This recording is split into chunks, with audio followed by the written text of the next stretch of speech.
Welcome back, everybody. The All-Star break is a thing of the past. Class is back in session, and MLB Hitting the Books is back on Friday, July 18th. Ian Cameron with you. Connor Mack will be joining us in just a moment, as well as Major League Baseball resumes following the All-Star break. And it's good to have MLB regular season action back. Not that the All-Star break, I did enjoy the a few days to have a break from handicapping it, but it's nice to have it back. I can't say the home run derby and the All-Star game was overly entertaining, so it's nice to have MLB back and get back in the regular routine.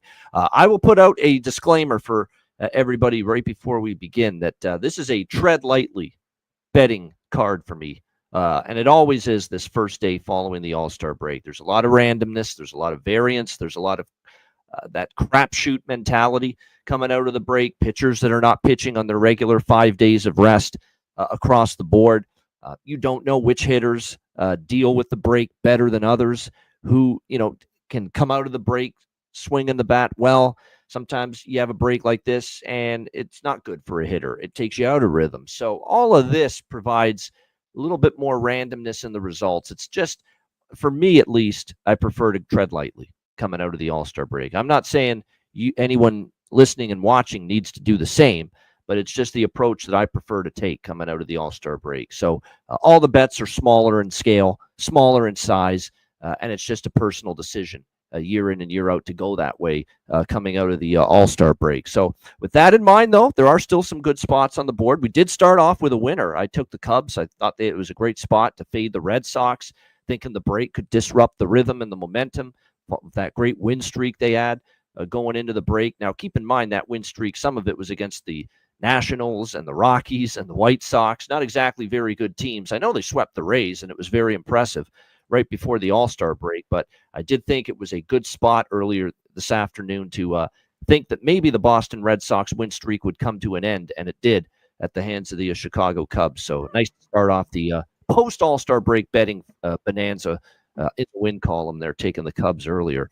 There he is, the one and only, my right-hand man, my colleague on this very show for many years in various sports now, Connor Mack. What's going on? What up, what up?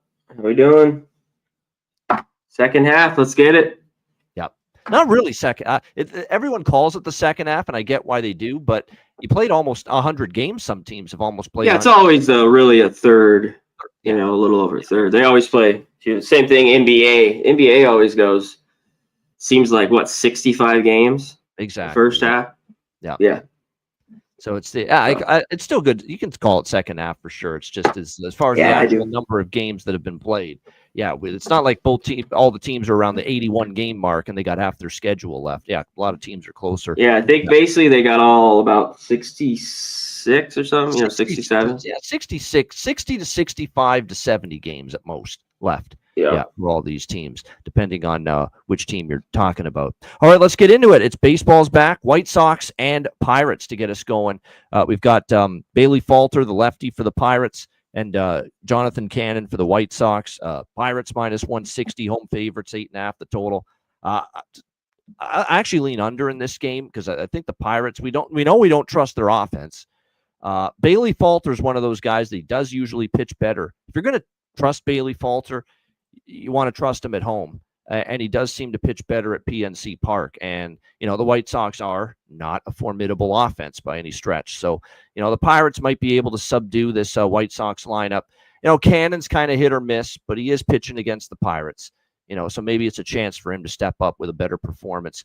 And we saw an under to get the party started following the break with that Red Sox Cubs game this afternoon, and even I'm scaling back on the overs today, because a lot of times we get this first game following the break, pitching sometimes is ahead of the hitting. So I would lean under here. As far as the side goes, I don't really have an opinion. I mean, I'm not laying minus 160 with Pittsburgh, but Pittsburgh's been one of these teams in the last month where they played really good at home and they can't buy a win on the road. That's kind of what we've seen from the Pirates. So it's a pass for me. C-Mac, how about you? White Sox, Pirates.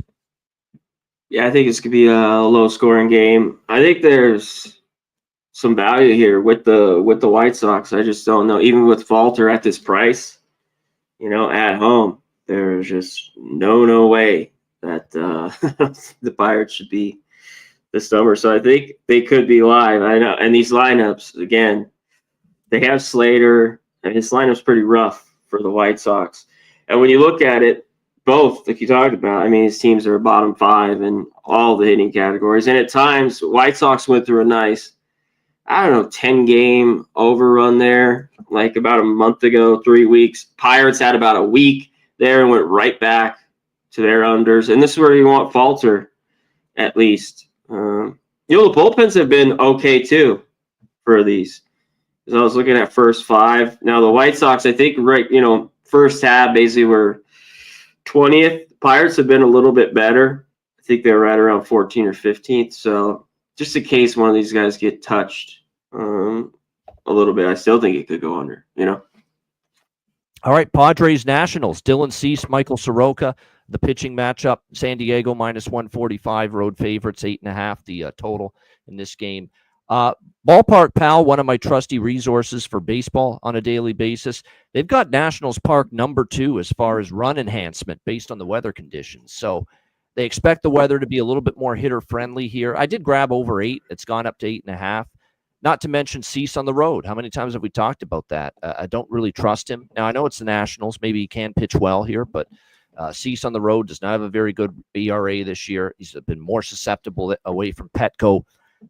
And I don't know if I trust Soroka. Soroka's just, I feel like he's never going to be the same again like he was early with Atlanta before all the injuries started to mount. He's been okay at times, but it's not one I trust to go out there and mow down a particular lineup. So with the weather, the courtesy of Ballpark Pal pointing for some runs here based on the conditions, I thought 8 looked a little low. So I did grab a little bit over. I'm a little bit tepid with the overs. Like I said, everything is small for me today as far as amount on each bet. I'm treading lightly coming out of the break, but I did grab some over 8 here. 8.5, I still lean that way. C-Mac, what do you think here? Pods, Nats. Yeah, I get it. I mean, we could just talk about it now. There's just going to be some weird outcomes, after the break. We talked about before it. I even see more of it after here for about 2 weeks, 3 weeks. Because usually in August has always been the best. August and September, because even when football's going on, MLB that's always just been solid for me for years and years and years. You have all the, the data, everything that goes. So I think you can bet on baseball and take advantage of it. And there'll be huge price dogs, of course. That's always when I like to take them. I think there can be some runs. What do we get from Cease here on the road? I mean, he just got shelled in the last start. He hasn't really been very good all year on the road. At Philly, he gave up 4. That start was at home. 6.33 the ERA. Just to throw that out there on the road for him. Yep. 4 at Cincy, 3 earned, 6 at the Dodgers, 3 at San Francisco, 3 at Atlanta. So I think the Nats are 5 here a little bit. Why not? This game has some rain maybe here. And what do we get from Sorg? I know the Padres have kind of beat up this Nats team. Of course, they're just a better baseball team the last few years. And what's the Padres here? Just 21-26 on the road. This offense needs to get going soon. Tatis seems like he's a little bit better. He's a guy that has just 3 for 4 off Sorka, but they need a big second half here, or 1/3 half from Merrill, who I thought his injury was bad, but it looked like he finally hit a couple homers there right before. So I think this Padre offense could get going. Whether it's today or not, I don't know. But, I kind of lean over as well. I think the Nats are alive. All right, lean Nats and also lean over for C-Mac here. All right, Angels, Phillies, Ryan Zephyr-John in a bullpen day for the Angels, and Jesus Luzardo for the Phillies. Philadelphia -210, home favorites, 9 the total. This is one where Luzardo's been really all over the place with his results so far. Zephyr-John's going to get the start out of the bullpen. Don't be fooled by his overall ERA. Zephyr-John at times has pitched a little bit better lately. What will we see here from Luzardo is going to be the big question. He had that one really bad start against the Reds, but he really pitched well other than that. 2 runs against Atlanta, shut out the Mets in 6 innings, shut out San Francisco right before the break. I mean, he pitched a gem in that start, did Luzardo. So he's been trending in a little bit of a better direction. This is a game I didn't bet. I mean, I don't want to take the Angels in a bullpen day, but I will say this about the Angels. They've been feisty the last couple of weeks, and they've been hitting a little bit. Trout's been hitting. Adele's been hitting. Taylor Ward, of course. We know, their offense has been a little bit better than people think. The pitching's not been nearly as bad. I just don't want to lay a price like this, 210 with Luzardo coming out of the break. But I don't want to rush to back the Angels in a bullpen day. So it's a stay away game for me. What do you think here, Connor? I agree. I didn't bet this, but I take the Angels or nothing. This seems like they could just get drilled, or they win this game and score some runs off Luzardo. Because you're right, when he has got hit, I mean, just the 3 or 4 starts, I mean, he's gotten hit around. But other than those other starts, he's looked great so far this year. And what do we get? I talked about a bunch with the Phillies. That's why I think a guy like Luzardo could be key. You could start him in the playoffs or use him as a bullpen, which could be huge because I think the starting pitching for the Phillies is great. I mean, with their top 3 and then having Luzardo basically as the 4th. So that'll be key in in the playoffs, a series like that. I think you always want pitching if they can all stay healthy. But yeah, Trout's back. You mentioned Adele. I mean, he kind of got robbed. Did he end up going to the All-Star game or not? He still didn't go as a sub. I don't think he went. Even Soler is starting to hit some homer. I mean, it was a rough one early on for him. But yeah, nothing for me here. I free bet. I take the Angels, get 2-1 on your money. Giants and Blue Jays. We've got Justin Verlander for the Giants, Chris Bassett for the Jays. We've got Toronto -140, home favorites 8.5. The total in this one. I'm not on many favorites today, but I did bet Toronto, a little small bet here at around -140. Bassett's kind of a home road split type of pitcher. He's been that way all year. Road ERA 5.85, but get him here in the Dome at the Rogers Center 2.87. Home ERA this year for Chris Bassett. So he's been a totally different pitcher here in Toronto. And Verlander's showing his age a little bit. He's given up 10 runs in his last 9 innings, which isn't great. Now, some of it's been bad luck. He's actually pitched okay in some of these starts, and it's just the bullpen's blown the lead, and the Giants haven't given him any run support. Errors. Yeah. You're right. But the fact remains, Justin Verlander has an 0-7 win-loss record, and the San Francisco Giants as a team are 4-15 in his starts this year.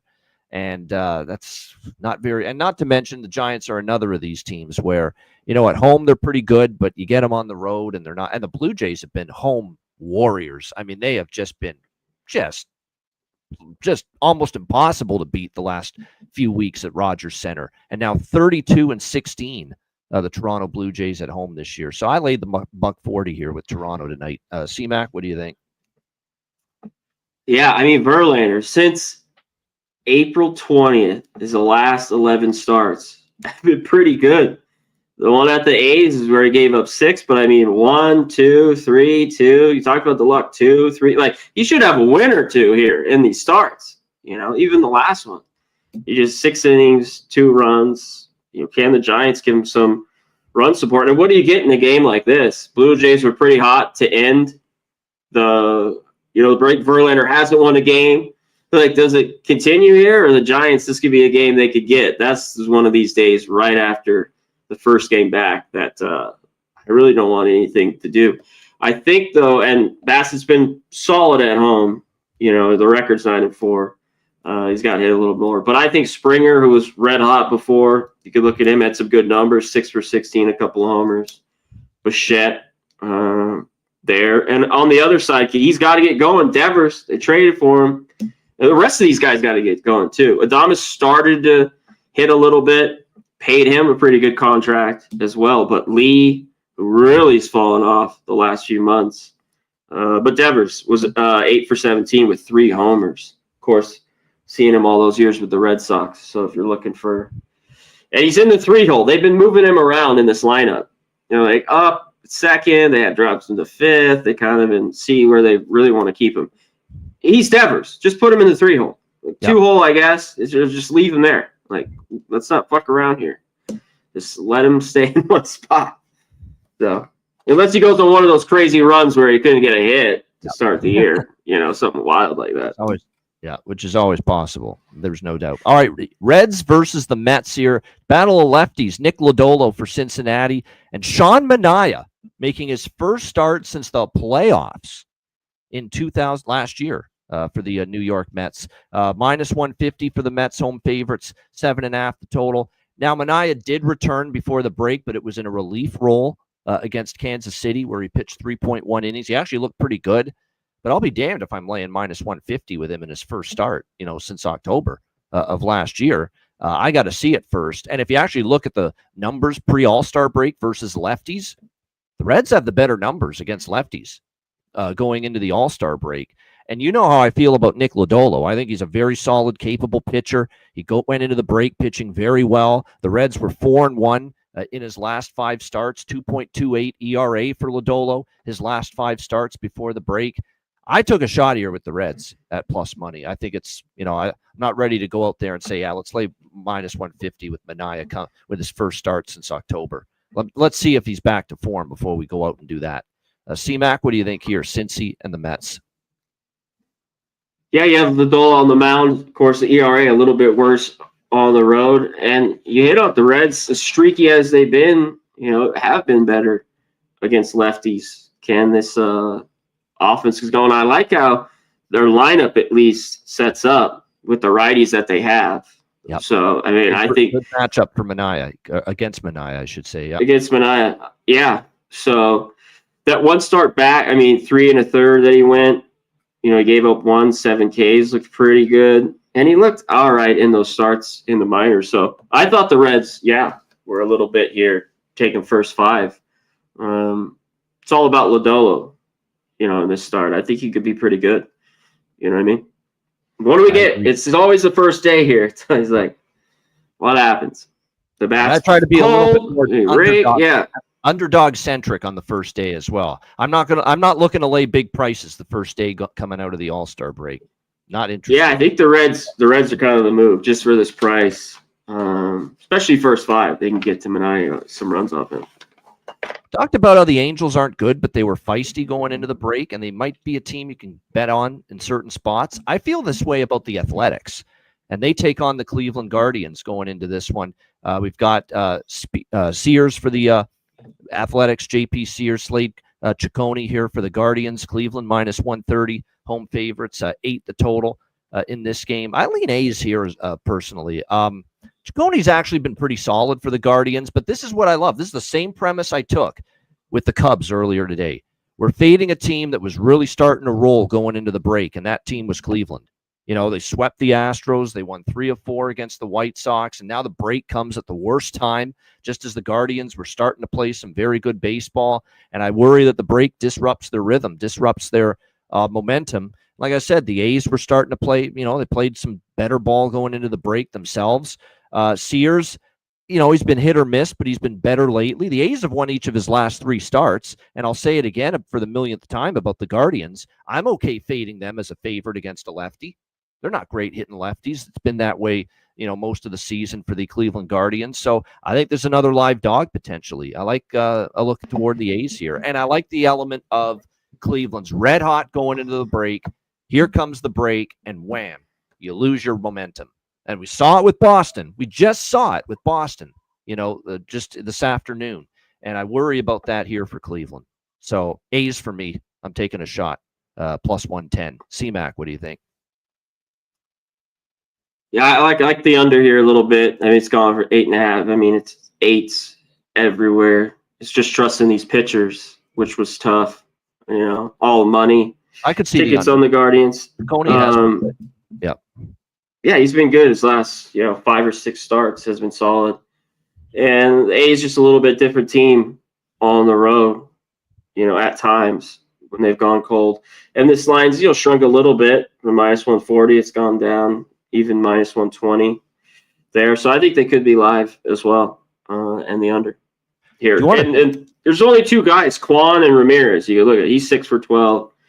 Ramirez just 3 for 12. Kwan tied the game up too, All-Star game there the other day. So maybe he can get going. Here's an interesting stat, and this drew me toward betting the Athletics too.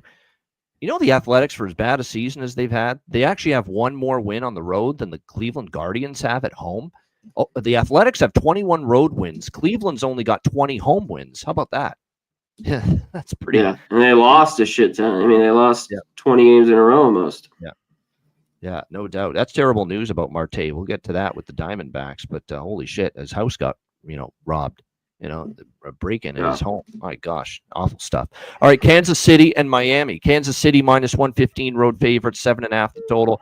Seth Lugo, Sandy Alcantara. I mean, it's Kansas City or pass. I mean, Lugo's been good. Alcantara's not been good. Now, does the All-Star break magically get Alcantara going? I don't know. I got to see it before I believe it. So this price, I could only look at the Royals. Something about the Royals as a road favorite. I'm not loving the price, but there's no way I could touch Alcantara right now with the way he pitched going into the break. He hit the shits again. And Lugo's just been consistent every game. Really solid, giving Kansas City a chance. So it's Kansas City or nothing for me. C-Mac, Royals, Marlins. Yeah, I get it. Same thing in this total, but it's just 7.5. Alcantara just, you said you got to see it. So do I, which I mean, he can have a better second half. And he had a little stretch where he looked better in his last few. I mean, what did he give up? His last start, he gave up 6, I think 5, 7. He had this little stretch here where he just gave up a couple, 0, 2, 3. The strikeouts aren't there. I mean, I've talked about, I thought he's been hurt. I mean, he's, the guy who had that much movement and stuff, just 4Ks, 4Ks, 4Ks. Seems like every start, he's just not blowing it by anybody and mixing up his pitches. And Lugo, just go out there, quality start. There's price here for the Royals. I couldn't do it, not at all here, so I'm off. Yankees and Braves. This was supposed to be Max Fried against his old team back in Atlanta, but pitching change here. It's going to be a bullpen game for the Yankees. Ian Hamilton is going to open and then give way to, it looks like, JT Brubaker. There's a blast from the past. 31 years old. This guy was with the Pirates. Years ago, and he wasn't very good for them. And this guy's going to pitch tonight. 6.43 ERA, apparently, is what I'm seeing his ERA and his 2025 stats. 7 innings, 5 runs. That's not good. And you're going to see a lot of Brubaker after Hamilton leaves the game. Spencer Strider for the Braves. That kind of explains why all this Atlanta money's coming in. And when you see that Brubaker is going to be the primary, I understand it. Now, the problem is you got to lay minus 135 now with Atlanta after this move. And I definitely, they got the pitching advantage. Strider was pitching better going into the All-Star break, no question. After a rough start, he was starting to get it going. He gave up 3 runs or less in all 5 of his starts going into the break. Better stuff from him, more like the Strider we know. Definitely a pitching advantage, but here's the problem with minus 135. Atlanta's 11 games below 500. They're going nowhere. It's done for them. They're not going to be a wild card team. They're not going to get back in the NL East race. There's no chance in hell of them catching the Mets and the Phillies. No shot of them doing that. And they're now laying minus 135 against a team that's likely going to be in the playoffs in a wild card spot and still could win their division. It doesn't feel like value, in my opinion, with Atlanta, even though they have a lot of things going for them and a pitching advantage. So that's the problem. Atlanta probably does have a little bit of an advantage pitching-wise, but minus 135 doesn't feel like value to me on the Atlanta Braves. C-Mac, what do you think? Yeah, it's moved a little bit too far. I think if you look at it, you look to the Braves team total, you're getting plus money there. You're getting plus money first 5. It's over 2.5 plus 125. Trust this team. Hasn't been great. And, of course, there's no Riley anymore in this lineup. Yep. So Yankees bullpen too. I know it's bullpen day. Brubaker being a bunch of others. They're just talking about one of the worst Yankee pens in a while. And the last month before the break was awful. So I think the Braves could get to him a little bit early. It's just, regular money line. It's just gone a little bit too far, but I think they are live. Strider, it was one bad pitch there. He was labored a little bit in the first inning. The Soderstrom, boom, 3-run bomb. A guy who was ice cold finally hitting some jacks as well, as he was red hot to start the year. I didn't think he had a homer there for a month, maybe, and over. But, man, he crushed that ball. But then he settled down. He had 11 Ks, finished, quality start, 6 innings. All right, Baltimore and Tampa Bay. We've got the Rays minus 125, home favorites, 9 the total. I talked about the Red Sox team rolling going into the break, wanting to fade them because I think the break disrupts the rhythm. And I said that too about the Guardians. That I worry about that. They were playing well going into the break, and now maybe the break disrupts their rhythm. You could work in the opposite for a team that was putrid, struggling going into the break, like the Tampa Bay Rays. Maybe the break comes at a good time, and they can hit the reset button and get going. I think I haven't bet Tampa yet in this game, but I'm leaning that way. That the Rays can maybe use the break as hit the reset button, take a deep breath. I know they were reeling going. They got swept by Boston. It was an ugly finish to the schedule pre-All-Star break to drop them now to 4th in the AL East behind the Blue Jays, Yankees, and Red Sox. They're not even in a playoff spot anymore because of that losing skid prior to the break. They're not even in a playoff spot right now, the Rays. I feel like we're buying low on them here in this spot. The problem is, once again, I come back to it. Taj Bradley's all over the place. And even in Tampa, or in this Steinbrenner Stadium here, in Steinbrenner Field, he's really had a tough time. And so I might wait till tomorrow to bet Tampa Bay. I will bet the over in this game. I think we could see some runs here. There's a little bit of a wind blowing out in this park tonight, and you know how much of a little bandbox small ballpark it is. So if that ball's carrying a little bit, could lead to some runs. Not to mention, I don't mind fading Old Man Morton here. I know he struggled early, and he really pitched a lot better going into the break, but I think the break could disrupt his rhythm. This is a guy that's been pitching every 5 days, and he's been rolling, and he's been pitching better, the Old Man Morton, going into the break. And now that he's been cooling his heels for a week, maybe he's going to struggle and maybe not be in his usual good form coming out of the break. So I think there's runs here. I like over Orioles and Rays. C-Mac, what do you think? Yeah, I lean that way, but I didn't take it. The last 4 starts last year, he gives up 1, and he gives up 9, 2 starts already. Is he better here? I don't know with Bradley because he's just been inconsistent. I mean, I'd like to back him. At times, he's been pretty good. I mean, he gave up 6 runs. It was at June 18th, and then June 29th, he gave up 5 at Baltimore. Some of these lefties match up well. I put it out on Twitter. I'm on Henderson, his RBI. Started to get going a little bit. Ryan O'Hearn, I think, solid. He had some pretty good numbers to back it up. I think they could get to him a little bit here. All right, Tigers and Rangers. We've got even money, -110 both sides, 8.5 the total. We've got Reese Olson for the Tigers, Patrick Corbin for the Texas Rangers. Detroit. This is another spot with Tampa. This one I did bet. I haven't bet Tampa yet. I lean that way. I might pass them, but I do lean Tampa in that game. This one I did bet Detroit. I like taking Detroit here after getting swept at home against Seattle prior to the break. I think there's a nice spot to say, you know what, kind of limping into the break. This is still the best team with the best record in the American League. This is Reese Olson, who's got pretty solid numbers on the road. Look at his recent road starts. He shut out Toronto in 6 innings, 1 run against Cleveland, shut out the Angels. I mean, he's given up 1 earned run in his last 16 innings on the road, Reese Olson. So he's pitched pretty well away from home for this Tigers team. He's pitched well against Texas in the past.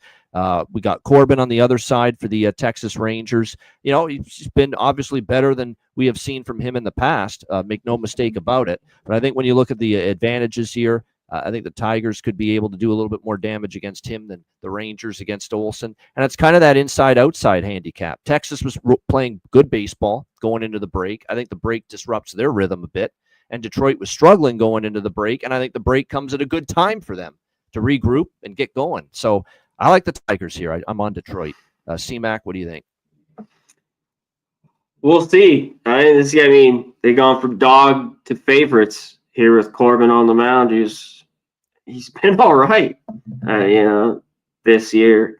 And they're basically saying he could be pretty good here. Tigers scuffled a little bit, the last, week before the break here. Olson's just been good. And the one thing, the Rangers started to score runs. Do we see more of that in this game? You played this game total with hasn't no moved. All-Star break. You could make a damn good case to say, fade Detroit, keep betting Texas, because they're playing well and Detroit's scuffling. I think the break could disrupt Texas and it could help Detroit. That's just how I see it. Yeah, maybe. Yep. Yeah. I'm just saying all the money here on the Tigers. I think they get to Corbin. So flat out. with and I wanted to double check. I already saw the lineup out. This is also a very I think cheap it's fight fine. for Detroit. They got the much better record. They actually have one more road win than Texas has home wins as well. I think it's all like Corbin here. If he can be all right, if not, he could give up, I think, 4. But he's kind of just been getting by, going out there and battling for sure. It's not automatic fade, Corbin. God help me for what I'm about to do with this next game, but I'm doing it. The Minnesota Twins and the Colorado Rockies. We've got Chris Paddock and Kyle Freeland on the mound. Twins minus 170, road favorites 11, the total here in this game. I'm on Colorado. I can't do it with Paddock minus 170 on the road. There's just no chance I'm doing that. Now, please, Rockies, you are an embarrassment. You really are. 22-74, 10-36 at home. But please, for one game, let's get a W here. Will you please? Come on. I mean, Chris Paddock on the road, what overall really has not been great here in the last month or two. He's had his issues. They haven't been winning consistently. He has a 6.93 ERA in his last 5 starts, entering this one here at Coors Field. And then you look at Chris Paddock's road ERA, 5.6. That's not very good whatsoever. Look, I'm not saying, we have a boatload of confidence in Kyle Freeland. I'm not going to say that in any way, shape, or form. But I will say this about Freeland. The last couple starts before the break were a little bit better against a good Houston team. He only gave up 3 runs in 6 innings. Boston, we know how good they were doing, and he held them in check to just 3 runs into the 6th inning. A little bit better from Freeland. I'm not saying he was great, but he was a little bit better. I think at this price, it's just Paddock is a road favorite in this price range. No, that's not happening for me. So I'm just going to cross my fingers, hope for the best, and taking a small shot here with the Rockies here, plus 150. C-Mac, what do you think? I know. I looked at the Rockies a bunch. That's what I'd be on here. Nothing with Paddock. They get some runs, or even their team total. At least Tovar's back, it looks like, today. Freeland, it's just been a rough go. Twins have been really bad versus lefties, and they've looked at times really good. This lineup, though, I think they get their runs. That's what kind of kept me off. I think Correa, France, you can look at them. Of course, these prices aren't always the best prop-wise in a Rockies game at Coors. But I'd lean over. I'm not on this over. But I lean that way too. I just don't love 11 for a total. Yeah, same. I just don't. That's how I thought. Even at 10, different, but 11 starting to get up there. But I think it can still get over. Yeah. Oh yeah, over or pass. But you're right. 11 just felt, coming out of the break, I don't want to be betting overs 11. All right, next up we've got St. Louis and Arizona. Brandon Pfaadt and Andre Palante, the pitching matchup here. Even money, pretty much, minus 110, both sides, 9 the total in this game. Palante got ripped in his last start by Washington. 7 runs, 8 hits, 6 innings. He had been pitching a little bit better, but never quite sure what you're going to get from him. Not a big fan of Brandon Pfaadt. Brandon Pfaadt, as all year, he's literally fought it all season long with the way he's been pitching. And even the home ERA, 4.3, which is not great by any stretch of the imagination for him. Meanwhile, like I said, with Palante coming into this start, his ERA on the road is over 4. So this is, like I said, I'm scaling back on some overs today because predominantly it's an under type of day coming out of the All-Star break, that first day. But this one I did bet over. I think we could see some runs here. I'm not sold yet on Pfaadt. He's been an over pitcher as well. Most of his starts have gone over the total. I think Palante could be a little bit vulnerable here. We're talking about as well, too, bullpens that don't have great numbers. Both of these bullpens have an ERA over 4, so not exactly shut down relief corps on either side. So I went over 8.5. It was 8.5 earlier in the day. It's 9 now. I still like it. So over the total for me here with the Cardinals and the Diamondbacks. We'll get C-Mac. There he is. He's back. C-Mac, St. Louis, Arizona. What do you think?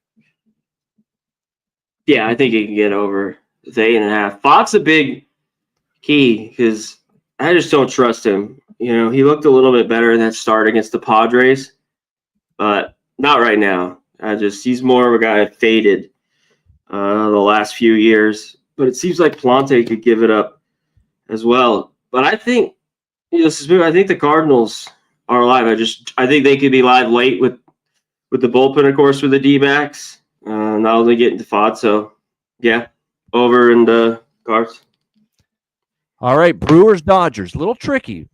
This one, Quinn Priester for the Brewers, Tyler Glasnow for the Dodgers. We've got the Dodgers minus 190, home favorites, 8.5 being the total in this game. We saw Tyler Glasnow return against the Brewers, 1 run, 2 hits. He pitched pretty well, 5 innings. But Priester has been actually pretty solid, believe it or not, for the Brewers. The overall numbers for him, 3.55 ERA. The Brewers are a perfect 5-0 in Priester's starts since the beginning of June. I had to take a shot with the Brewers here, plus 160. I just feel it's a big price. Here's my concern. The Dodgers just faced the Brewers before the break in Milwaukee. They got their asses beat. Swept. Exactly, yeah. And you got to think maybe the Dodgers have this series circled. A little payback, a little revenge.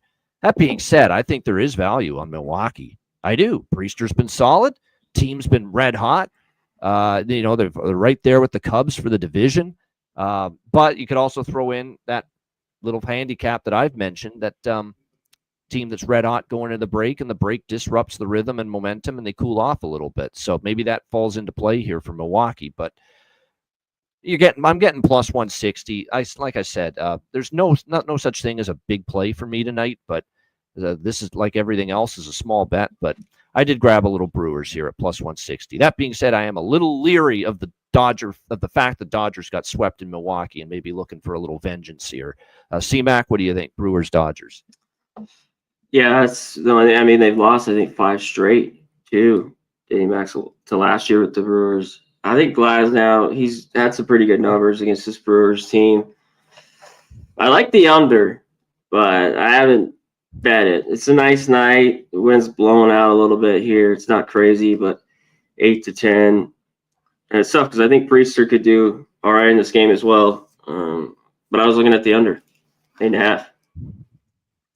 I could see it staying under for sure. Another thing to factor in is the Brewers have had the much better bullpen in recent weeks going into the break. I mean, the last 10 games, the Brewers bullpen had a 2.25 ERA. The Dodgers bullpen had a 6.46 ERA. That's a 4-run difference as far as the two bullpens going into the break. So that's why I think the Brewers, it's just a little bit too much disrespect here to the Brewers. A little too much on the Dodgers here. I think these teams are a little closer than that, especially given the pitching matchup and the bullpens for that matter. All right, final game for Friday, Houston, Seattle. We got, it looks like Brandon Walker on the mound here for the Houston Astros, and Luis Castillo on the mound for the Mariners. We've got Seattle minus 135, home favorites, 7.5 the total in this game. Brandon Walter hasn't been great, 4.85 ERA for him. Entering this first start post All-Star break for the Astros. The road ERA is not good, 5.73. That does concern me as well. And for Seattle, this is a massive series. It really is. I mean, you talk about a series that's circled. This has got to be circled for Seattle. They're a team that actually, you got to give Seattle credit. They look like they were down and out after the Yankees laid waste to them in that 3-game sweep. For them to bounce back from that, go into Detroit against the best team in the AL, the Tigers, and sweep the Tigers in Detroit. I got to give the Mariners credit for that. And I think the Mariners are favored here for a reason. I think there's a chance they could get this job done here tonight. Castillo, I'm not the biggest Luis Castillo fan, but I will say this. He's given up 3 runs or less in each of his last 3 starts. We've seen the Mariners winning with him on the mound. Seattle's 4-0 in Luis Castillo's last 4 starts. I took Seattle here. I agree. I like the Mariners. I think this is a big series for them. They're trying to make up ground on the Astros for first in the AL West. So I think Seattle's favored for a reason here. And I like Seattle here, minus 135. What do you think here, C-Mac? Astros, Mariners.